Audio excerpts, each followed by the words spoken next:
Hello everyone, welcome to this channel. इस particular video के अंदर हम डिस्कस करेंगे अपना topic surface chemistry for our upcoming master cadre examination. ਜੇ ਆਪਾਂ ਗੱਲ ਕਰੀਏ ਸਰਫੇਸ ਕੈਮਿਸਟਰੀ ਦੀ, ਹਰ ਸਾਲ ਮਾਸਟਰ ਕੈਡਰ ਦੇ ਅੰਦਰ ਦੋ ਕੁਐਸਚਨ ਇਸ ਚ ਡੈਫੀਨਿਟਲੀ ਪੱਕਾ ਹੀ ਆਉਂਦੇ ਨੇ। ਠੀਕ ਹੈ, ਤਿੰਨ ਵੀ ਆ ਸਕਦੇ ਨੇਗੇ, ਬਟ ਦੋ ਤੋਂ ਘੱਟ ਕੁਐਸਚਨ ਇਸ ਚੈਪਟਰ ਚੋਂ ਨਹੀਂ ਆਉਂਦੇ ਹੈਗੇ। ਜੇ ਆਪਾਂ ਗੱਲ ਕਰੀਏ ਸਰਫੇਸ ਕੈਮਿਸਟਰੀ ਨੂੰ ਮੈਂ ਤਿੰਨ ਹਿੱਸਿਆਂ 'ਚ ਪੜ੍ਹਾਉਂਦਾਗਾ।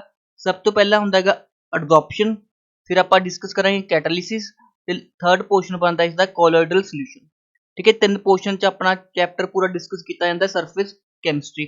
ਠੀਕ ਹੈ, ਇਸ 'ਚ ਕੁਝ ਟੌਪਿਕ ਤੁਹਾਡੇ 12th ਲੈਵਲ ਦੇ ਨੇ ਤੇ ਕੁਝ ਟੌਪਿਕ ਤੁਹਾਡੇ ਇੱਕ ਦੋ ਟੌਪਿਕ BSc ਲੈਵਲ ਦੇ ਨੇਗੇ। ਠੀਕ ਹੈ, ਉਹ ਵੀ ਆਪਾਂ ਸਾਰੇ ਕੀ ਕਰਾਂਗੇ, ਕਵਰ ਕਰਾਂਗੇ, ਤਾਂ ਜੋ ਆਪਣਾ ਇਸ ਚੈਪਟਰ ਦੇ ਅੰਦਰ ਕੋਈ ਵੀ ਕੁਐਸਚਨ ਮਿਸ ਨਾ ਹੋ ਸਕੇ।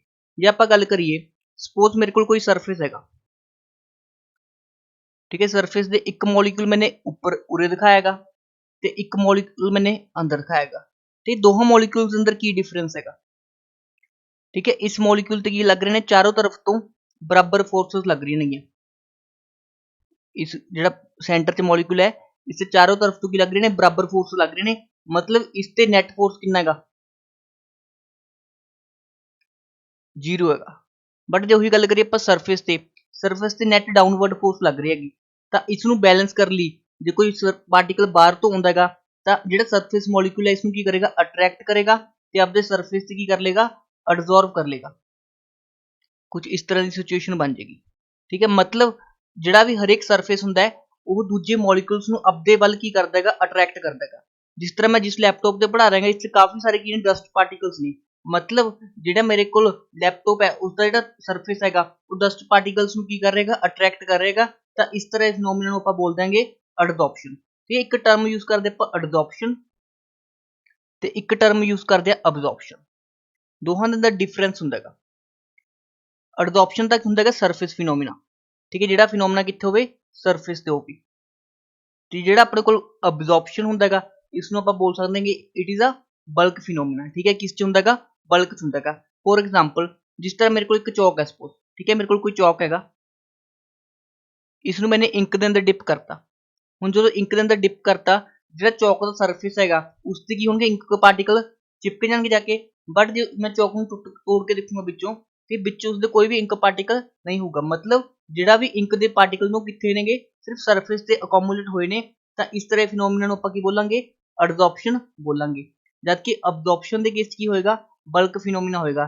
ਜੈਸੇ मैंने ਕੋਈ ਸਪੌਂਜ ਲਈ, ਉਸਨੂੰ ਕੀ ਕੀਤਾ, ਪਾਣੀ ਦੇ ਅੰਦਰ ਪਾਤਾ, ਤਾਂ ਉਹ ਕੀ ਹੋ ਜਾਏਗਾ, पूरा पानी के अंदर चला जाएगा। ठीक है ना, स्पॉन्ज की होगा, पानी उसके पूरा अंदर चला जाएगा। मतलब एक इस तरह फिनोमिना हो जाएगा, बल्क फिनोमिना हो जाएगा। ठीक है जी, आप देखिए इसमें डायग्रामेटिकली। ठीक है, मेरे को एक सरफेस है सपोज ए वाला ते एक सरफेस ए वाला है। जिस सिर्फ मॉलिक्यूल सरफेस के ऊपर आके चिपक रहे हैं, दूजे केस च बल्क च आके चिपक रहे हैं। तो इन्हां चो एडजॉर्प्शन ते अब्जॉर्प्शन किहड़ा हो जाएगा, तो ए वाला फिनोमिना किहड़ा हो जाएगा, एडजॉर्प्शन। ये वाला फिनोमिना किहड़ा हो जाएगा, अब्जॉर्प्शन। क्लीयर है सब नूं एडजॉर्प्शन ते अब्जॉर्प्शन दा। ठीक है, इसका बहुत ही फेमस एग्जांपल हुंदा एडजॉर्प्शन दा, सिलिका जैल। ठीक है, सिलिका जैल तुसीं देखिया होना जे तुसीं कोई सोफिस्टिकेटेड डिवाइस लैंदे होगे, जिस तरह आपां लैपटॉप लैंदे, लैपटॉप दे विच एक छोटी जी पैकेट हुंदा गा। ते वो पैकेट किस दा हुंदा गा, सिलिका जैल दा हुंदा गा। वो सिलिका जैल की करदा गा, मॉइस्चर तो प्रिवेंट करदा गा। ठीक है ना, जे हुण लैपटॉप वगैरह ते मॉइस्चर नाल की हो सकदे ने, खराब हो सकदे ने। इस करके उसदे अंदर एक छोटी जी पैकेट रखी हुंदी है, वो किसदी हुंदी हैगी, सिलिका जैल दी हुंदी हैगी। वो की करदी है, मॉइस्चर नूं अपने सरफेस ते अब्जॉर्ब कर लैंदी है। ठीक है, क्लीयर है ਤੁਹਾਨੂੰ। ठीक है, उस तो इलावा बहुत सारे एग्जाम्पल ਹੁੰਦੇ ਨੇ। जिस तरह ਜਿਹੜੇ ਲੋਕ ਆਪਣੇ ਮਾਈਨਸ 'ਚ ਕੰਮ ਕਰਦੇ ਨੇਗੇ ਉਹ ਚਾਰਕੋਲ ਮਾਸਕ ਯੂਜ਼ ਕਰਦੇ ਨੇ। ਚਾਰਕੋਲ ਮਾਸਕ ਦਾ ਕੀ ਫਾਇਦਾ ਹੁੰਦਾ ਹੈਗਾ, ਕਿ ਜਿਹੜੇ ਜ਼ਹਿਰੀਲੇ ਗੈਸਾਂ ਹੁੰਦੇ ਨੇ ਲਾਈਕ ਮੀਥੇਨ, ਸਲਫਰ ਡਾਈਆਕਸਾਈਡ, ਮਤਲਬ ਜਿਹੜੇ ਜ਼ਹਿਰੀਲੇ ਗੈਸਾਂ ਹੁੰਦੇ ਨੇ ਉਹਨਾਂ ਨੂੰ ਤਾਂ ਅਬਜ਼ੌਰਬ ਕਰ ਲੈਂਦਾ। ਮਤਲਬ ਜਿਹੜੇ ਪਰਸਨ ਕੰਮ ਕਰ ਰਹੇ ਨੇ ਉਹਨੂੰ ਉਹ ਇਨਹੇਲ ਨਹੀਂ ਕਰਦੇ। ਬਟ ਜਿਹੜੀ ਪਿਓਰ ਆਕਸੀਜਨ ਹੈ ਸਿਰਫ ਉਹਨੂੰ ਹੀ ਕੀ ਕਰਦਾ ਹੈ, ਪਾਸ ਹੋਣ ਦਿੰਦਾ ਹੈਗਾ। ਇਸ ਕਰਕੇ ਜਿਹੜੇ ਲੋਕ ਮਾਈਨਸ 'ਚ ਕੰਮ ਕਰਦੇ ਨੇਗੇ, ਕੋਲੇ ਦੇ ਖਦਾਨਾਂ 'ਚ ਕੰਮ ਕਰਦੇ ਨੇ, ਉਹ ਹਮੇਸ਼ਾ ਕੀ ਪਾ ਕੇ ਰੱਖਦੇ ਨੇਗੇ, ਚਾਰਕੋਲ ਮਾਸਕ ਪਾ ਕੇ ਰੱਖਦੇ ਨੇ। ਤੇ ਇਹ ਕੁਝ ਐਪਲੀਕੇਸ਼ਨ ਹੁੰਦੇ ਨੇ ਐਡਜ਼ੌਰਪਸ਼ਨ ਦੇ। ਹੁਣ ਜੇ ਆਪਾਂ ਗੱਲ ਕਰੀਏ, ਕੁਝ ਫਿਨੋਮੀਨਾ ਇਸ ਤਰ੍ਹਾਂ ਦੇ ਹੁੰਦੇ ਨੇ ਜਦੋਂ ਜਿਨ੍ਹਾਂ 'ਚ ਐਡਜ਼ੌਰਪਸ਼ਨ ਵੀ ਹੁੰਦਾ ਹੈਗਾ ਤੇ ਅਬਜ਼ੌਰਪਸ਼ਨ ਦੋਵੇਂ ਇਕੱਠੇ ਹੁੰਦੇ ਨੇਗੇ। ਤਾਂ ਉਸ ਤਰ੍ਹਾਂ ਦੇ ਫਿਨੋਮੀਨਾ ਨੂੰ ਆਪਾਂ ਬੋਲ ਦਾਂਗੇ ਸੌਰਪਸ਼ਨ। ਉਸ ਤਰ੍ਹਾਂ ਦੇ ਫਿਨੋਮੀਨਾ ਨੂੰ ਕੀ ਬੋਲ ਦਾਂਗੇ, ਸੌਰਪਸ਼ਨ। ਸੌਰਪਸ਼ਨ ਦਾ ਕੀ ਮਤਲਬ ਹੋਇਆ, ਜਦੋਂ ਆਪਣੇ ਕੋਲ ਐਡਜ਼ੌਰਪਸ਼ਨ ਤੇ ਅਬਜ਼ੌਰਪਸ਼ਨ ਦੋਵੇਂ ਸਾਈਮਲਟੇਨੀਅਸਲੀ ਹੁੰਦੇ ਨੇ, ਉਸ ਚੀਜ਼ ਨੂੰ ਆਪਾਂ ਕੀ ਬੋਲਾਂਗੇ, ਸੌਰਪਸ਼ਨ। ਹੁਣ ਸਪੋਜ਼ ਕਰੋ ਮੋਲੀਕਿਊਲ ਆ ਕੇ ਐਡਜ਼ੌਰਬ ਹੋ ਗਏ। ਮੋਲੀਕਿਊਲ ਆ ਕੇ ਐਬਜ਼ੌਰਬ ਹੋ ਗਏ। ਠੀਕ ਹੈ, ਮੇਰੇ ਕੋਲ ਸਰਫੇਸ ਹੈਗਾ, ਠੀਕ ਹੈ, ਸਰਫੇਸ ਤੇ ਮੋਲੀਕਿਊਲ ਆ ਕੇ ਐਬਜ਼ੌਰਬ ਹੋ ਜੇ। ਜੇ ਇਹੀ ਮੋਲੀਕਿਊਲ ਇਹਨੂੰ ਮੈਂ ਹੀਟ ਕਰਾਂ, ਠੀਕ ਹੈ, ਹੀਟ ਕਰਨ ਦੇ ਕੀ ਹੋਊਗਾ, ਬਾਹਰ ਨਿਕਲ ਲੱਗਣਗੇ ਪਾਰਟੀਕਲ। ਤਾਂ ਜਦੋਂ ਆਪਣੇ ਕੋਲ ਜਿਹੜੇ ਐਬਜ਼ੌਰਬ ਪਾਰਟੀਕਲ ਨੇ ਉਹ ਰਿਮੂਵ ਹੁੰਦੇ ਨੇ ਤਾਂ ਉਸ ਚੀਜ਼ ਨੂੰ ਆਪਾਂ ਬੋਲ ਦਾਂਗੇ ਡਿਸऑप्शन। ਤਾਂ ਡਿਸऑप्शन ਦਾ ਕੀ ਮਤਲਬ ਹੋਇਆ, removal of adsorbed particles, removal of adsorbed particles is called desorption। ਉਸ ਤੋਂ ਬਾਅਦ ਜੇ ਆਪਾਂ ਗੱਲ ਕਰੀਏ, ਇੱਕ ਟਰਮ ਹੁੰਦੀ ਹੈ adsorbent ਤੇ ਇੱਕ ਟਰਮ ਹੁੰਦੀ ਹੈ adsorbate। adsorbent ਦਾ ਕੀ ਮਤਲਬ ਹੁੰਦਾ ਹੈਗਾ, ਜਿਹੜੇ ਸਰਫੇਸ ਤੇ ਆ ਕੇ, ਠੀਕ ਹੈ, ਪਾਰਟੀਕਲ ਚਿਪਕ ਰਹੇ ਨੇ ਉਸ ਸਰਫੇਸ ਨੂੰ ਆਪਾਂ ਕੀ ਬੋਲਾਂਗੇ, adsorbent। ਤੇ ਜਿਹੜੇ ਮੋਲੀਕਿਊਲਸ ਆ ਕੇ ਚਿਪਕ ਰਹੇ ਨੇ ਉਸ ਨੂੰ ਆਪਾਂ ਕੀ ਬੋਲਾਂਗੇ, adsorbate। ਸੋ ਐਬਜ਼ੌਰਬੈਂਟ ਕੀ ਹੁੰਦਾ ਹੈਗਾ, ਜਿਹੜੇ ਸਬਸਟੈਂਸ ਦੇ ਸਰਫੇਸ ਤੇ ਕੀ ਹੋ ਰਹੇ ਨੇਗੇ, ਮੋਲੀਕਿਊਲਸ ਐਬਜ਼ੌਰਬ ਹੋ ਰਹੇ ਨੇਗੇ। ਠੀਕ ਹੈ, ਤਾਂ ਇਹ ਕੀ ਹੋ ਗਿਆ ਆਪਣੇ ਕੋਲ, surface at which absorption take place.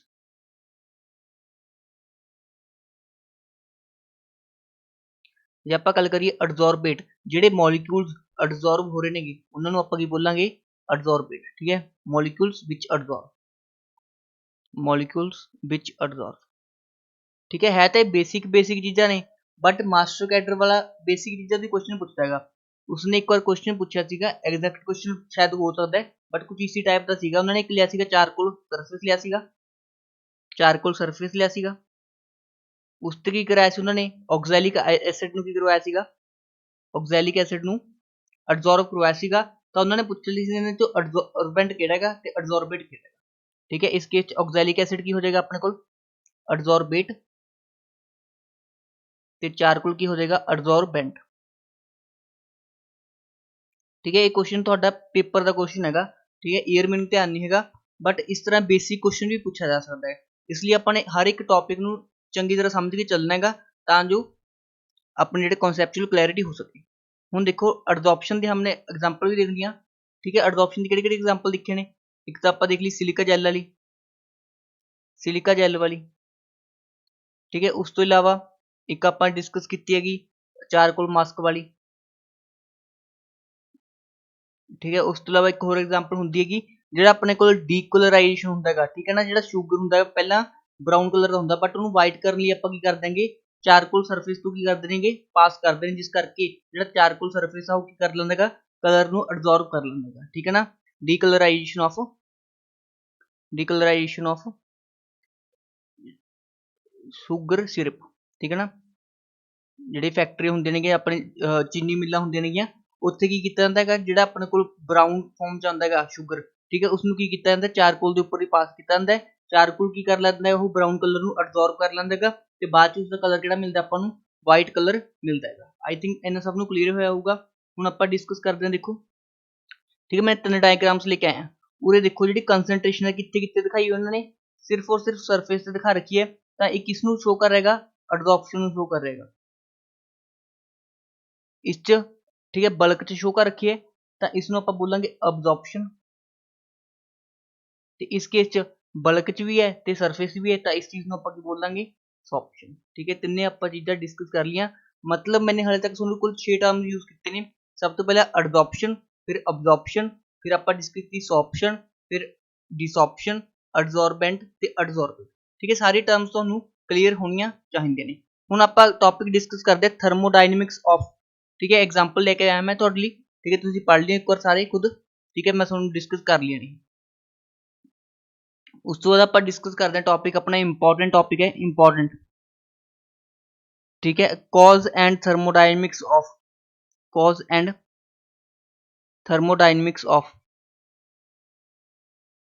adsorption। ठीक, cause and thermodynamics of adsorption। ठीक, ਕੀ ਕਾਰਨ ਹੈ ਕਿ ਐਡਜ਼ੌਰਪਸ਼ਨ ਹੁੰਦੀ ਹੈ ਤੇ ਉਸ ਦੇ ਪਿੱਛੇ ਕੀ ਥਰਮੋਡਾਇਨਮਿਕਸ ਇਨਵੋਲਵ ਹੈ। ਹੁਣ ਦੇਖੋ cause ਤਾਂ ਸਿੰਪਲ ਹੈ, cause ਨੂੰ ਆਪਾਂ ਲਿਖ ਸਕਦੇ ਸਿੰਪਲੀ ਰੈਜ਼ੀਡੂਅਲ ਫੋਰਸਸ। ਠੀਕ, cause ਕੀ ਹੁੰਦਾ ਹੈਗਾ, ਰੈਜ਼ੀਡੂਅਲ ਫੋਰਸਸ ਹੁੰਦਾ ਹੈਗਾ। ਜਿਹੜਾ ਮੋਲੀਕੂਲ ਬਲਕ ਦੇ ਅੰਦਰ ਪ੍ਰੈਜ਼ੈਂਟ ਹੈ ਉਹਦੇ ਉੱਪਰ ਦਾ ਨੈਟ ਫੋਰਸ ਕਿੰਨਾ ਲੱਗ ਰਿਹਾ ਹੈਗਾ, 0। ਬਟ ਜਿਹੜਾ ਫੋਰਸ, ਠੀਕ ਹੈ, ਆਪਣੇ ਕੋਲ ਸਰਫੇਸ ਤੇ ਪ੍ਰੈਜ਼ੈਂਟ ਹੈ ਉਸ ਤੇ ਕੀ ਲੱਗ ਰਿਹਾ ਹੈਗਾ, ਨੈਟ ਡਾਊਨਵਰਡ ਫੋਰਸ ਲੱਗ ਰਿਹਾ ਹੈਗਾ। ਇਸ ਤੇ ਕੀ ਲੱਗ ਰਿਹਾ ਹੈਗਾ, ਨੈਟ ਡਾਊਨਵਰਡ ਫੋਰਸ ਲੱਗ ਰਿਹਾ ਹੈਗਾ।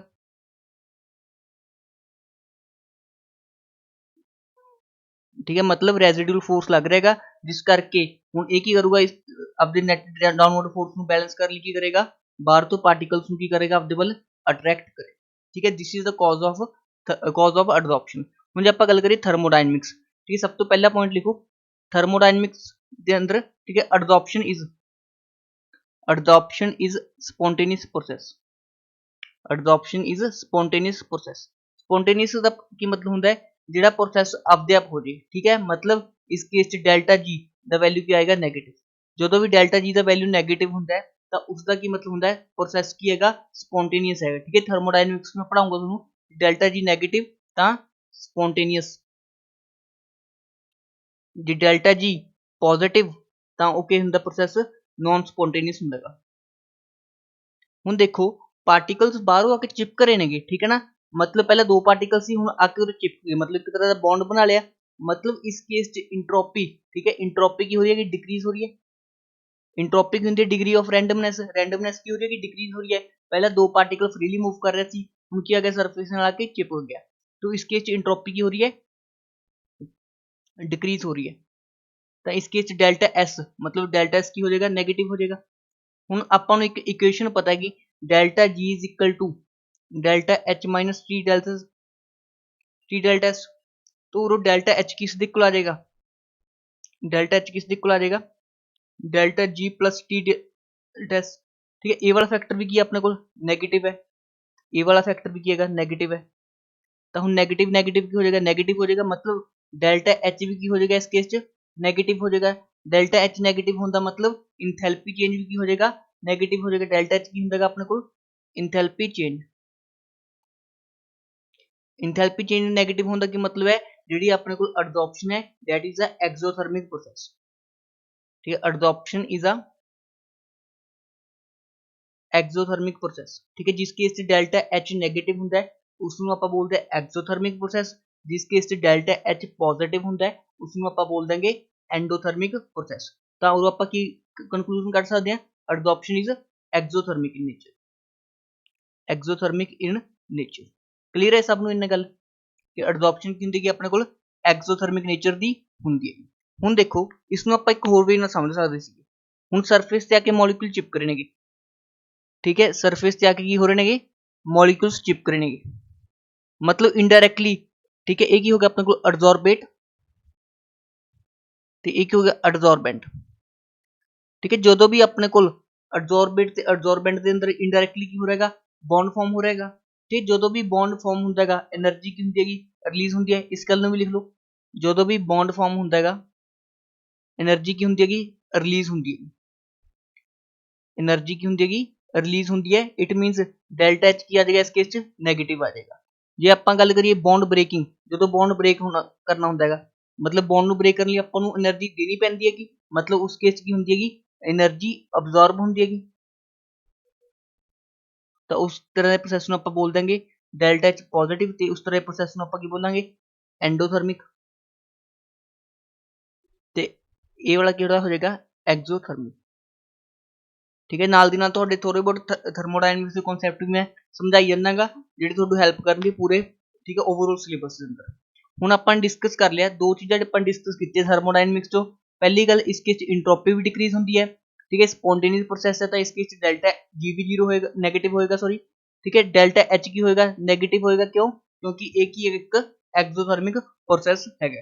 ठीक है, इस दे बेस तुहाडे ते कदे भी क्वेश्चन पूछा जा सकता है, क्योंकि थर्मोडायनामिक्स ऑफ एडजॉर्प्शन तो हाले तक क्वेश्चन कोई आया नहीं हैगा। हुण आपां गल करिए नैक्सट जिहड़ा आपां डिस्कस करदे हैं, that is factors affecting adsorption. ठीक, किहड़े-किहड़े फैक्टर्स ने जिहड़ी एडजॉर्प्शन नूं इफेक्ट करदे ने। ठीक, फैक्टर्स अफेक्टिंग एडजॉर्प्शन।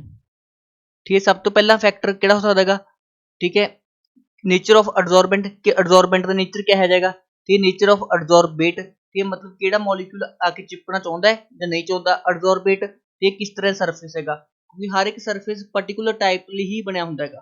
ठीक है, जिस तरह ਆਪਾਂ एग्जांपल डिस्कस करिए, ਤੁਸੀਂ एक रिएक्शन पढ़ी होनी ऑर्गेनिक के अंदर हाइड्रोजनेशन ऑफ एल्कीन्स। ठीक है, इस तरह ਆਪਾਂ रिएक्शन पढ़ते हैं हाइड्रोजनेशन ऑफ एल्कीन्स। ठीक है, इस रिएक्शन ਆਪਾਂ H2 ਨਾਲ करवा देते हैं in presence of some metal, platinum nickel या प्लैटिनम ले लेंगे। ਤਾਂ ਉਸ ਕੇਸ ਦੇ ਅੰਦਰ ਠੀਕ ਹੈ ਆਪਣੇ ਕੋਲ ਕੀ ਬਣ ਜਾਂਦਾ ਹੁੰਦਾ ਹੈਗਾ, ਠੀਕ ਹੈ ਇੱਕ H ਉਰੇ ਜੁੜ ਜਾਣਾ ਹੁੰਦਾ, ਇੱਕ H ਕੀ ਜੁੜ ਜਾਣਾ ਹੁੰਦਾ, ਉਰੇ ਜੁੜ ਜਾਣਾ ਹੁੰਦਾ।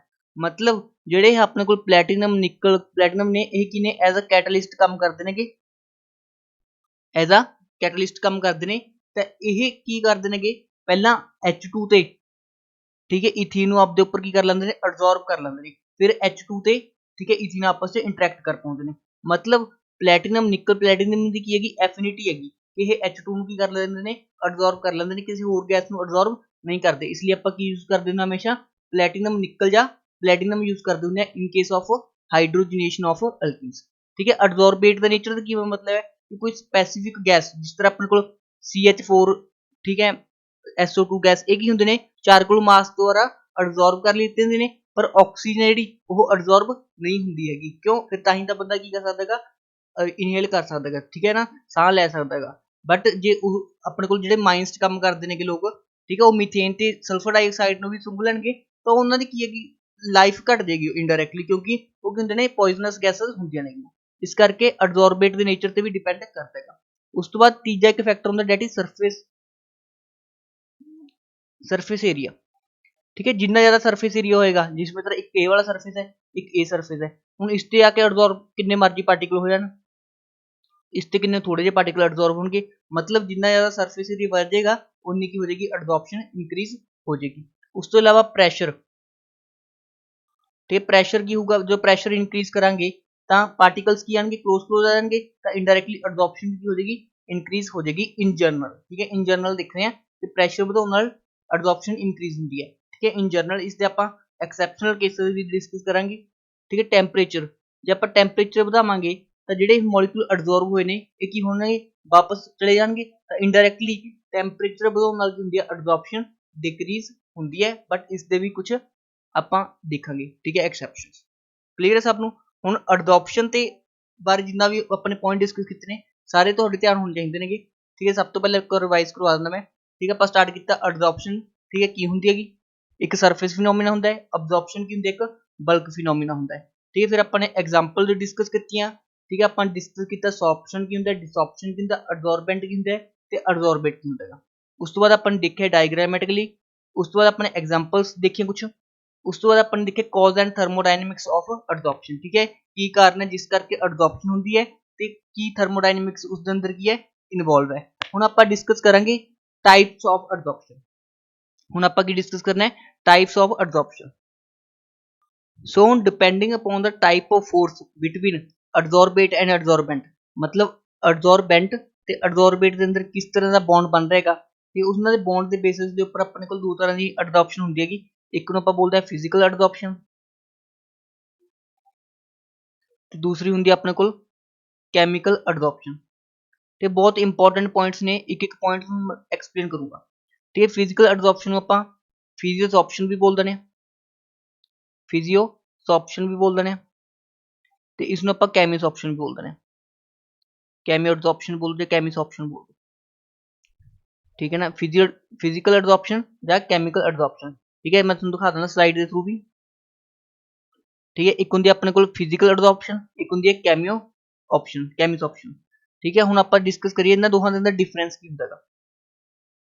ਦੇਖੋ ਫਿਜ਼ੀਕਲ ਅਬਜ਼ੌਰਪਸ਼ਨ ਦੇ ਕੇਸ 'ਚ ਕੀ ਹੋਏਗਾ, ਜਿਹੜਾ ਅਬਜ਼ੌਰਬੇਟ ਹੈ ਤੇ ਅਬਜ਼ੌਰਬੈਂਟ ਹੈ ਇਹਨਾਂ ਦੇ ਅੰਦਰ ਕੀ ਹੋਣਗੇ, ਵੀਕ ਬੌਂਡਸ ਪ੍ਰੈਜ਼ੈਂਟ ਹੋਣਗੇ। ਠੀਕ ਹੈ ਫਿਜ਼ੀਕਲ ਅਬਜ਼ੌਰਪਸ਼ਨ ਦੇ ਕੇਸ 'ਚ ਮੋਲੀਕਿਊਲ ਤੇ ਅਬਜ਼ੌਰਬੈਂਟ ਦੇ ਵਿੱਚ ਕੀ ਹੋਣਗੇ, ਵੀਕ ਫੋਰਸ ਪ੍ਰੈਜ਼ੈਂਟ ਹੋਣਗੇ। But in case of chemical absorption ਇਹਨਾਂ ਦੇ ਅੰਦਰ ਇੱਕ ਪ੍ਰੋਪਰ ਕੈਮੀਕਲ ਬੌਂਡ ਬਣ ਜਾਏਗਾ। ਠੀਕ ਹੈ ਜਿਹੜੇ ਵੀਕ ਬੌਂਡਸ ਹੁੰਦੇ ਨੇ ਉਹ ਕਿਹੜੇ ਹੁੰਦੇ ਨੇ, ਵੌਂਡਰਵਾਲ ਫੋਰਸਿਸ ਹੁੰਦੇ ਨੇ। ਮਤਲਬ ਇਸ ਕੇਸ ਦੇ ਅੰਦਰ ਵੌਂਡਰਵਾਲ ਫੋਰਸ ਐਗਜ਼ਿਸਟ ਕਰਨੀ ਹੈ, ਵੰਡਰਵਾਲ ਫੋਰਸ ਐਗਜ਼ਿਸਟ ਕਰਨਗੇ ਬਿਟਵੀਨ ਅਬਜ਼ੌਰਬੈਂਟ ਐਂਡ ਅਬਜ਼ੌਰਬੇਟ। ਠੀਕ ਹੈ ਵੰਡਰਵਾਲ ਫੋਰਸ ਦੀ ਕਿਹੜੀ ਫੋਰਸ, ਵੰਡਰਵਾਲ ਫੋਰਸ ਵੀ ਕਈ ਤਰ੍ਹਾਂ ਦੇ ਹੁੰਦੇ ਨੇ। ਉਹਨਾਂ ਦੇ ਅੰਦਰ ਲੰਡਨ ਡਿਸਪਰਸਨ ਫੋਰਸ, ਲੰਡਨ ਡਿਸਪਰਜ਼ਨ ਫੋਰਸ। ਠੀਕ ਹੈ ਉਹਨਾਂ ਦੇ ਅੰਦਰ ਵੀ ਕਿਹੜੀ ਫੋਰਸ ਐਗਜ਼ਿਸਟ ਕਰਨਗੇ, ਲੰਡਨ ਡਿਸਪਰਜ਼ਨ ਫੋਰਸ। ਬਟ ਇਸ ਕੇਸ ਕੈਮੀਕਲ ਅਬਜ਼ੌਰਪਸ਼ਨ ਦੇ ਕੇਸ 'ਚ ਕੈਮੀਕਲ ਬੌਂਡ ਦਾ ਫਾਰਮੇਸ਼ਨ ਹੋ ਜਾਏਗਾ। ਕੈਮੀਕਲ ਬੌਂਡ ਕਿੰਨਾ ਕਾਫੀ ਸਟਰੋਂਗ ਚੀਜ਼ ਹੁੰਦੀ ਹੈਗੀ। ਹੁਣ ਜਦੋਂ ਕੈਮੀਕਲ ਬੌਂਡ ਸਟਰੋਂਗ ਬਣੇਗਾ ਤਾਂ ਉਸ ਕੇਸ 'ਚ એનર્ਜੀ ਵੀ ਜ਼ਿਆਦਾ ਰਿਲੀਜ਼ ਹੋਏਗੀ। ਠੀਕ ਹੈ ਕਿਉਂ, ਜਦੋਂ ਬੌਂਡ ਬਣਦਾ ਹੈਗਾ ਤਾਂ એનર્ਜੀ ਰਿਲੀਜ਼ ਹੁੰਦੀ ਹੈ। ਜਦੋਂ ਸਟਰੋਂਗ ਬੌਂਡ ਬਣਿਆ ਤਾਂ એનર્ਜੀ ਮੋਰ ਰਿਲੀਜ਼ ਹੋਏਗੀ। ਤਾਂ ਇਸ ਕੇਸ 'ਚ ਲੋ ਇੰਥੈਲਪੀ ਚੇਂਜ ਹੁੰਦਾ ਹੈਗਾ। ਇੰਥੈਲਪੀ ਚੇਂਜ ਕੀ ਹੁੰਦਾ ਇਸ ਕੇਸ 'ਚ, ਲੋ ਹੁੰਦਾ ਹੈਗਾ। ठीक है लो, ठीक है अराउंड, ठीक है 20 to 40 किलो जूल ਹੁੰਦਾਗਾ। ठीक है इस केस ਕੀ ਹੁੰਦਾਗਾ ਇੰਥੈਲਪੀ ਚੇਂਜ ਕੀ ਹੁੰਦਾਗਾ ਹਾਈ ਹੁੰਦਾਗਾ, ਇੰਥੈਲਪੀ ਚੇਂਜ ਕੀ ਹੁੰਦਾਗਾ ਹਾਈ ਹੁੰਦਾਗਾ, मतलब एनर्जी रिलीज की ਹੁੰਦੀ ਹੈ ਇਸ ਕੇਸ 'ਚ ਹਾਈ ਹੁੰਦੀ ਹੈਗੀ। ठीक है इसकी वैल्यू ਹੁੰਦੀ ਅਰਾਊंड 280 ਤੋਂ ਲੈ ਕੇ 400 ਕਿਲੋ ਜੂਲ ਪਰ ਮੋਲ ਤੱਕ। ਹੁਣ ਦੇਖੋ ਜਦੋਂ ਆਪਣੇ ਕੋਲ ਵੀਕ ਬੌਂਡ ਬਣੇਗਾ, ਠੀਕ ਹੈ ਨਾ, ਇਸ ਕੇਸ 'ਚ ਵੀਕ ਬੌਂਡ ਆ ਵੰਡਰਵਾਲ, ਤਾਂ ਰਿਵਰਸ ਵੀ ਕਰ ਸਕਦੇ ਆਪਾਂ, मतलब ਜਿਹੜੇ ਪਾਰਟੀਕਲ ਆ ਕੇ ਅਬਜ਼ੌਰਬ ਹੋਏ ਇਹਨਾਂ ਨੂੰ ਹਟਾ ਵੀ ਸਕਦੇ ਹੈਗੇ। ਤਾਂ ਇਹ ਕੀ ਹੁੰਦੀ ਹੈਗੀ ਰਿਵਰਸੀਬਲ ਨੇਚਰ ਦੀ ਹੁੰਦੀ ਹੈ, मतलब ਦੋਹੇ ਡਾਇਰੈਕਸ਼ਨ ਦੇ ਅੰਦਰ ਕੀ ਹੋ ਸਕਦਾ ਪ੍ਰੋਸੈਸ मूव कर सकता है। बट जो एडजॉर्बेंट ਦੇ ਵਿੱਚ ਸਟਰੋਂਗ ਬੌਂਡ ਬਣ ਗਿਆ ਤਾਂ ਉਹ ਵਾਪਸ, ਠੀਕ ਹੈ, ਨਾਰਮਲ ਟੈਂਪਰੇਚਰ ਤੇ ਆਪਾਂ ਨਹੀਂ ਕਰ ਸਕਦੇ, ਤਾਂ ਇਸ ਨੂੰ ਆਪਾਂ ਲਿਖ ਸਕਦੇ ਹਾਂ ਇਹ ਕੀ ਹੁੰਦਾ ਹੈਗਾ ਆਪਣੇ ਕੋਲ ਇਰੀਵਰਸੀਬਲ ਹੁੰਦਾ ਹੈਗਾ। ਹੁਣ ਜਿਹੜਾ ਫਿਜ਼ੀਕਲ ਐਡਜ਼ੌਰਪਸ਼ਨ ਹੈਗਾ, ਸਪੋਜ਼ ਆਪਣੇ ਕੋਲ ਆ ਕੇ ਫਿਜ਼ੀਕਲ ਐਡਜ਼ੌਰਪਸ਼ਨ ਹੋਇਆ, ਪਹਿਲੀ ਲੇਅਰ ਬਣ ਗਈ।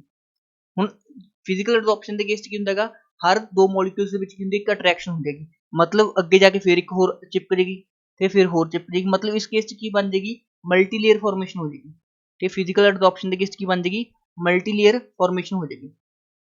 ਠੀਕ ਹੈ ਇਸ ਦਾ ਰੀਜ਼ਨ ਕੀ ਹੋਇਆ ਆਪਣੇ ਕੋਲ ਜਿਹੜੀ ਵੰਡਰਵਾਲ ਫੋਰਸ ਹੁੰਦੀ ਹੈਗੀ ਇਹ ਹਰੇਕ ਦੋ ਮੋਲੀਕਿਊਲਸ ਵਿਚਕਾਰ ਲੱਗਦੀ ਹੈ, ਬਟ ਕੈਮੀਕਲ ਬੌਂਡ ਕੀ ਹੁੰਦਾ ਹੈਗਾ ਬਿਟਵੀਨ ਸਪੈਸੀਫਿਕ ਮੋਲੀਕਿਊਲਸ ਹੀ ਲੱਗਦਾ ਹੈਗਾ। ਠੀਕ ਹੈ ਨਾ, ਜਿਹੜਾ ਕੈਮੀਕਲ ਬੌਂਡ ਹੈ ਉਹ ਕਿਸੇ ਦੋ ਖਾਸ ਸਪੀਸੀਜ਼ ਦੇ ਵਿੱਚ ਹੀ ਬਣਦਾ ਹੈਗਾ, ਬਟ ਵੰਡਰਵਾਲ ਫੋਰਸ ਹਰੇਕ ਐਟਮ ਦੇ ਵਿੱਚ ਐਗਜ਼ਿਸਟ ਕਰਦੀ ਹੈ। ਤਾਂ ਇਸ ਕੇਸ 'ਚ ਕੀ ਬਣ ਜਾਏਗੀ ਆਪਣੇ ਕੋਲ ਮੋਨੋਲੇਅਰ ਫਾਰਮੇਸ਼ਨ ਹੋ ਜਾਏਗੀ, ਇਸ ਕੇਸ 'ਚ ਮੋਨੋਲੇਅਰ ਫਾਰਮੇਸ਼ਨ ਹੋ ਜਾਏਗੀ। ਉਸ ਤੋਂ ਇਲਾਵਾ ठीक है एक ही होगी क्योंकि किसी भी दो एटम्स के बीच हो सकती है, इसलिए इसमें आप बोलते हैं non specific in nature, non specific in nature. तो जे आप गल करिए, ठीक है, chemical adsorption between two specific molecules होंगी है, तो इस करके इसमें आप बोलते हैं specific in nature, specific in nature. ठीक है उस तो इलावा जे आप होर डिस्कस करिए एक पॉइंट, ठीक है, ਹੁਣ ਜਦੋਂ ਆਪਣੇ ਕੋਲ ਫਿਜ਼ੀਕਲ ਐਡਜ਼ੌਰਪਸ਼ਨ ਕਰਨੀ ਹੈ ਕਿਸੇ ਵੀ ਦੋ ਮੋਲੀਕਿਊਲਸ ਵਿਚਕਾਰ ਹੋ ਸਕਦੀ ਹੈ, ਇਸ ਲਈ ਕੋਈ ਵੀ ਐਕਟੀਵੇਸ਼ਨ એનર્ਜੀ ਰਿਕੁਆਇਰਮੈਂਟ ਨਹੀਂ ਹੁੰਦੀ, no activation energy is required, no activation energy is required, no activation energy is required. ठीक है, तो केमिकल एडजॉर्प्शन ਦੇ ਕਿਸ ਕਹਿੰਦੇ activation energy is required, activation energy is required. ठीक है एक्टिवेशन एनर्जी की होंगी हैगी, समझो एक गल एक्टिवेशन एनर्जी मैं समझाई देना अज। ठीक है सपोज मेरे को कोई केमिकल रिएक्शन हो रही है, ठीक है उरे मेरे को हैगी एनर्जी, ठीक है उरे है progress of reaction, progress of reaction. ठीक है वैसे केमिकल काइनेटिक का कॉन्सैप्ट है, बट क्योंकि आप केमिस्ट्री पढ़ रहे हैं, आप कोई पर्टिकुलर टॉपिक नहीं पढ़ रहे, आप केमिस्ट्री पढ़ रहे हैं, तो सारी चीज़ों की आपको नॉलेज होनी जरूरी है। हुण इनिशियली किसी रिएक्शन के दौरान की रिएक्टेंट को कुछ एनर्जी होंगी है, सपोज रिएक्टेंट को एनर्जी है ER, ठीक है, तो प्रोडक्ट बनाने लिए मिनिमम इन्नी एनर्जी चाहिए है, तो अपने को सपोज प्रोडक्ट बनया इस तरह का, ठीक है यह एनर्जी किसी प्रोडक्ट की। ठीक जनरली की होंगे जो रिएक्शन स्टेबिलिटी वाल जा रही है तो प्रोडक्ट की एनर्जी घट होगी, क्योंकि प्रोडक्ट की चाहता है स्टेबल बनना। हूँ आह आप चाहिए इन्नी एनर्जी, तो इन्नी एनर्जी है, मतलब ये जी एक्सट्रा एनर्जी देनी पेगी कैमिकल बॉन्ड की फॉर्मेशन लिए, इसनों आप बोलते EA आप बोलते हैं एक्टिवेशन एनर्जी, इसी ਨੂੰ ਆਪਾਂ ਕੀ ਬੋਲਦੇ ਨੇ EA ਨੂੰ ਐਕਟੀਵੇਸ਼ਨ એનર્ਜੀ। मतलब किसी भी ਕੈਮੀਕਲ ਰਿਐਕਸ਼ਨ ਨੂੰ ਕਰਵਾਉਣ ਲਈ ਐਕਟੀਵੇਸ਼ਨ એનર્ਜੀ ਦੀ ਰਿਕੁਆਇਰਮੈਂਟ ਹੁੰਦੀ ਹੈਗੀ। ਤੁਸੀਂ ਕੈਮਿਸਟਰੀ ਅੰਦਰ ਦੇਖਿਆ ਹੋਵੇਗਾ ਕਾਫੀ ਸਾਰੀ ਰਿਐਕਸ਼ਨ ਰੂਮ ਟੈਂਪਰੇਚਰ ਦੇ ਉੱਪਰ ਹੀ ਹੋ ਜਾਂਦੀਆਂ ਨੇ, ਕਾਫੀ ਰਿਐਕਸ਼ਨ ਨੂੰ ਆਪਾਂ ਹੀਟ ਕਰ ਦਿਆਂਗੇ। ਹੀਟ ਕਿਉਂ ਕਰਦੇ ਹਾਂ ਇਨਡਾਇਰੈਕਟਲੀ ਆਪਾਂ ਐਕਟੀਵੇਸ਼ਨ એનર્ਜੀ ਕੀ ਕਰ ਰਹੇ ਹਾਂਗੇ ਪ੍ਰੋਵਾਈਡ ਕਰ ਰਹੇ ਹਾਂ ਉਸ ਚੀਜ਼ ਨੂੰ ਹੀਟ ਕਰਕੇ। ਇਸ ਲਈ ਆਪਾਂ ਨੇ ਕੈਮਿਸਟਰੀ ਅੰਦਰ ਦੇਖਿਆ ਹੋਊਗਾ ਕਈ ਚੀਜ਼ਾਂ ਹੁੰਦੀਆਂ ਤੁਸੀਂ ਸੋਡੀਅਮ ਨੂੰ ਪਾਣੀ ਦੇ ਅੰਦਰ ਸਿੱਟੋਗੇ ਤੇ ਤੁਹਾਨੂੰ ਕੋਈ ਐਕਟੀਵੇਸ਼ਨ એનર્ਜੀ ਰਿਕੁਆਇਰਮੈਂਟ ਨਹੀਂ, ਤੇ ਜੋ ਸੋਡੀਅਮ ਨੂੰ ਤੁਸੀਂ ਪਾਣੀ 'ਚ ਪਾਇਆ ਨਾਲ ਦੀ ਨਾਲ ਕੀ ਲੱਗ ਜਾਂਦੀ ਹੈ ਅੱਗ। बट जो ही इन केस ऑफ जो कोई कैमिकल रिएक्शन होर करवा रहे हो अपन उस केस की करनी पैंदी है हीटिंग करनी पैंदी है, क्योंकि हीटिंग का की परपज होंदा है कि आप उस रिएक्शन एक्टिवेशन एनर्जी की कर रहे हैं प्रोवाइड कर रहे हैं। हुण देखो फिजिकल एडजॉर्प्शन के केस वीक बॉन्ड बनना तो कोई एक्टिवेशन एनर्जी रिक्वायरमेंट नहीं हैगी, बट कैमिकल एडजॉर्प्शन के केस की होंदी है एक्टिवेशन एनर्जी की रिक्वायरमेंट होंदी है। हुण सब तो इंपॉर्टेंट पॉइंट लिखो, मोस्ट इंपॉर्टेंट पॉइंट की हैगा। ठीक है देखो physical adsorption temperature effect discuss करना अपने टेंपरेचर इफेक्ट। ठीक है इन केस ऑफ ठीक है फिजिकल एडजॉर्प्शन टेंपरेचर बढ़ाने नाल की हुंदी है एडजॉर्प्शन डिक्रीज होंदी है, मतलब फिजिकल एडजॉर्प्शन के केस फिजिकल एडजॉर्प्शन के केस की होएगा टेंपरेचर बढ़ावांगे, जिवें ही टेंपरेचर इनक्रीज करता तो एडजॉर्प्शन की कर देगी डिक्रीज कर देगी, एडजॉर्प्शन की कर देगी डिक्रीज कर देगी। मतलब जो ग्राफ है टेंपरेचर वर्सेस ਜਾਂ ਅਡਜ਼ੋਰਪਸ਼ਨ ਵਰਸਸ ਟੈਂਪਰੇਚਰ ਦਾ, ਤਾਂ ਇਸ ਤਰ੍ਹਾਂ ਆਏਗਾ। ਜਿਸ ਤਰ੍ਹਾਂ ਆਪਣੇ ਕੋਲ ਟੈਂਪਰੇਚਰ ਵਧਿਆ ਅਡਜ਼ੋਰਪਸ਼ਨ ਕੀ ਹੋਗੀ, ਡਿਕਰੀਜ਼ ਹੋਗੀ। ਹੁਣ ਇਸ ਦਾ ਰੀਜ਼ਨ ਕੀ ਹੈਗਾ, ਦੇਖੋ ਆਪਣੇ ਕੋਲ ਮੋਲੀਕੂਲ ਆ ਕੇ ਚਿਪਕੇ, ਠੀਕ ਹੈ, ਵੀਕ ਜਿਹਾ ਬੌਂਡ ਬਣਿਆ ਸੀ ਇਹਨਾਂ ਦੇ ਅੰਦਰ, ਠੀਕ ਹੈ। ਜਦੋਂ ਆਪਾਂ ਟੈਂਪਰੇਚਰ ਹੀਟ ਕੀਤਾ ਇਹ ਮੋਲੀਕੂਲ ਕੀ ਹੋ ਗਏ, ਬਾਹਰ ਚਲੇ ਗਏ, ਠੀਕ ਹੈ ਨਾ। ਤਾਂ ਅਡਜ਼ੋਰਪਸ਼ਨ ਕੀ ਹੋਗੀ, ਡਿਕਰੀਜ਼ ਹੋਗੀ। ਬਟ ਫਿਜ਼ੀਕਲ ਕੈਮੀਕਲ ਅਡਜ਼ੋਰਪਸ਼ਨ ਦੇ ਕੇਸ ਕੀ ਹੁੰਦਾ ਹੈਗਾ, ਕੈਮੀਕਲ ਅਡਜ਼ੋਰਪਸ਼ਨ ਦੇ ਕੇਸ ਕੀ ਹੁੰਦਾ ਹੈਗਾ, ਜਦੋਂ ਆਪਾਂ ਟੈਂਪਰੇਚਰ ਇਨਕਰੀਜ਼ ਕਰ ਦਾਂਗੇ, ਇਨੀਸ਼ੀਅਲੀ ਅਡਜ਼ੋਰਪਸ਼ਨ ਇਨਕਰੀਜ਼ ਕਰਦੀ ਹੈ, ਬਾਅਦ ਵਿੱਚ ਕੀ ਕਰ ਦਿੰਦੀ ਹੈ, ਡਿਕਰੀਜ਼ ਕਰ ਦਿੰਦੀ ਹੈ, ਠੀਕ ਹੈ। ਤਾਂ ਇਸ ਕੇਸ ਕੀ ਲਿਖਾਂਗੇ, initially adsorption increase then it decrease। ਤੇ ਪਹਿਲਾ ਟੈਂਪਰੇਚਰ ਵਧਾਉਣ ਨਾਲ ਅਡਜ਼ੋਰਪਸ਼ਨ ਇਨਕਰੀਜ਼ ਕਰਦੀ ਹੈ, ਬਟ ਜਦੋਂ ਆਪਾਂ ਟੈਂਪਰੇਚਰ ਜ਼ਿਆਦਾ ਵਧਾਉਂਦੇ ਹਾਂ ਤਾਂ ਅਡਜ਼ੋਰਪਸ਼ਨ ਕੀ ਕਰਦੀ ਹੈਗੀ, ਡਿਕਰੀਜ਼ ਕਰਦੀ ਹੈ।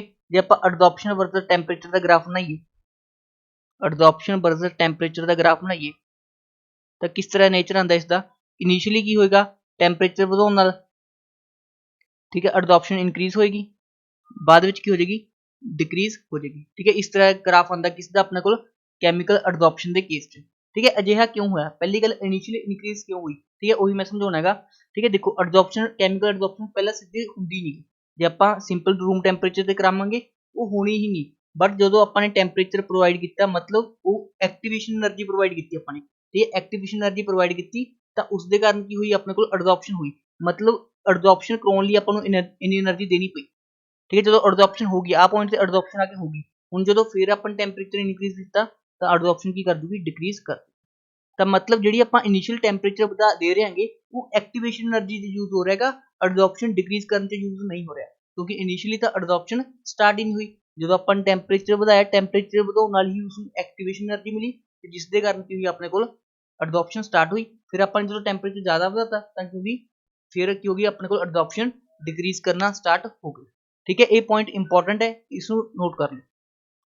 ਹੁਣ ਆਪਾਂ ਡਿਸਕਸ ਕਰਦੇ ਹਾਂ ਪੁਆਇੰਟਸ ਇਹਨਾਂ ਰਿਗਾਰਡਿੰਗ, ਮੈਂ ਲਿਖ ਕੇ ਵੀ ਲੈ ਕੇ ਆਇਆ ਤੁਹਾਡੇ ਲਈ, ਠੀਕ ਹੈ। ਦੇਖੋ ਇਸ ਦੇ ਅੰਦਰ ਫਿਜ਼ੀਕਲ ਫੋਰਸ ਇਨਵੋਲਵ ਹੋਣਗੀਆਂ, ਇਸ ਕੇਸ ਕੀ ਹੋਏਗਾ, ਟ੍ਰਾਂਸਫਰ ਆਫ ਇਲੈਕਟ੍ਰੋਨਸ, ਮਤਲਬ ਇਨਡਾਇਰੈਕਟਲੀ ਕੀ ਹੋਏਗਾ, ਕੈਮੀਕਲ ਬੌਂਡ ਦਾ ਫਾਰਮੇਸ਼ਨ।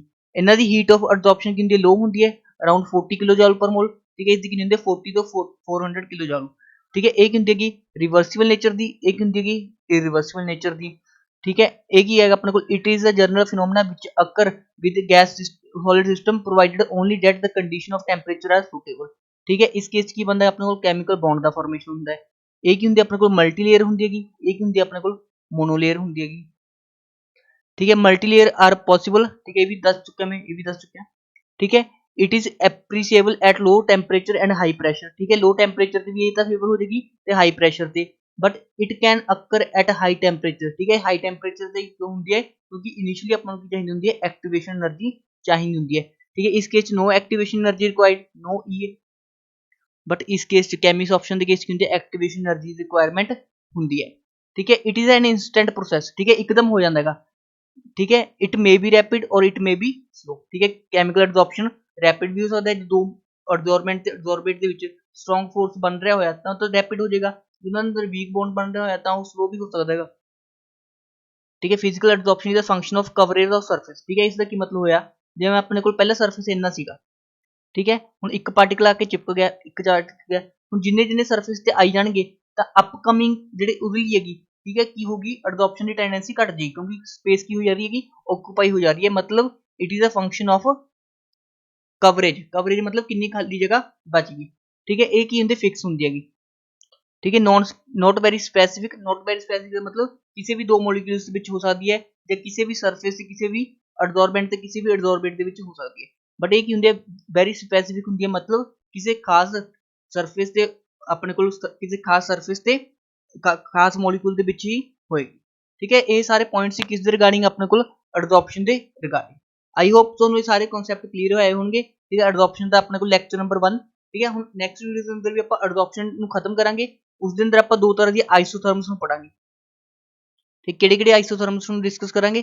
एक आपां डिस्कस करांगे फ्रेंडली च आइसोथर्म, फ्रेंडली च आइसोथर्म, ते दूसरी आपां डिस्कस करांगे लैंगम्यूर isotherm,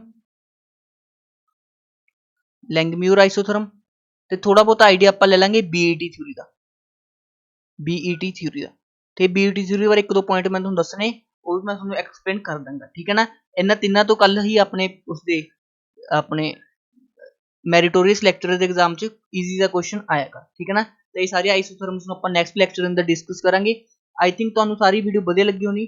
if you like this video, please do share to your friends, ਠੀਕ ਹੈ। And thank you for watching this video.